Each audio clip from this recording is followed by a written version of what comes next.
Oil prices have reached their highest levels in nearly 4 years. Big exporters have declined to raise production, and now traders say there's more pain to come for importers, particularly in emerging markets that are already dealing with the rising cost of basic goods. Now, on Monday, the price of Brent crude rose 2.7% to more than $80 a barrel. The benchmark is up more than 20% since the start of the year. This follows a meeting in Algeria by OPEC and other exporters such as Russia. They said they would maintain current production levels. That's despite pressure from US President Donald Trump, who wants more oil on the market to cool prices down. Analysts say prices could soon hit $100 per barrel as US sanctions on Iran kick in this November. That could lower global output by as much as 2 million barrels a day. Now, Saudi Arabian Energy Minister Khalid Al-Faleh says the oil producers cartel and its partners are sticking with their existing goals. They're also looking ahead to next year. We are staying on the same path that we agreed on in June this year in Vienna. We aim to achieve a production level that reaches 100% of engagement. We were near that target in July and August, but we had a little decrease because of maintenance in Kazakhstan. But I expect to be close to 100% in September and October. Therefore, the market will be balanced and supply and demand will be close to each other. The stability we've obtained, thankfully, through the effort and cooperation of member states, will continue the rest of the year. The most important is to deal with the increase in supply in 2019 by countries other than the partner countries of this agreement, so that the stability of the markets will continue without disturbance.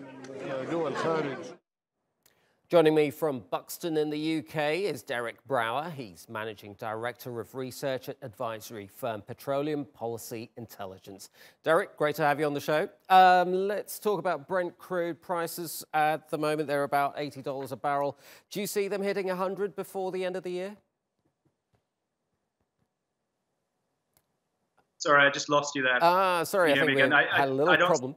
Do you see Brent crude hitting $100 a barrel by the end of this year? I don't think they're going to hit $100 a barrel. I think the market's getting into a bit of a frenzy. I think the price could go up for sure. 100 is a bit of a stretch as things stand. I mean, if Libya goes down, Libya is a big supplier. If the Iran sanctions are more severe than the market's gloomy expectations are starting to be now, then the price will inevitably rise. But $100, I think, is still something of a stretch at the moment. Even at these elevated levels, who is feeling the pinch the most? Is it Europe? Is it emerging markets? Is it America?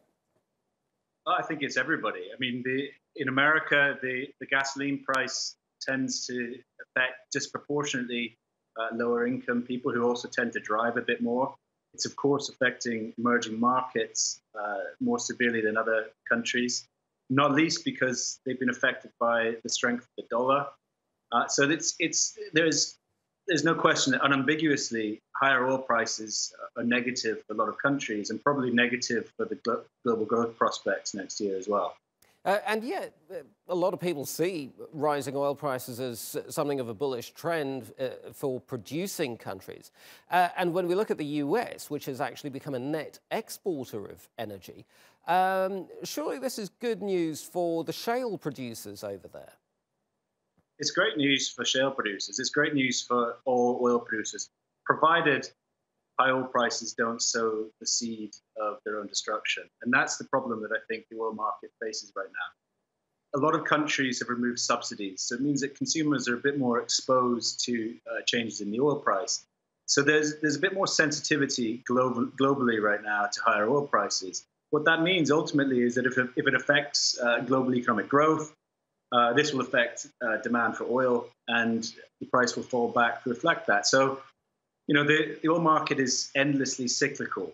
Higher oil prices will cause lower oil prices eventually. It's a question of timing and how long producers can get away with the bonanza years. We've seen, globally speaking, one of the longest recoveries since the Great Depression over the last 9 years or so. Do you think that rising oil prices at these levels could actually tip that global recovery, and in particular in the US, perhaps, into something of a recession?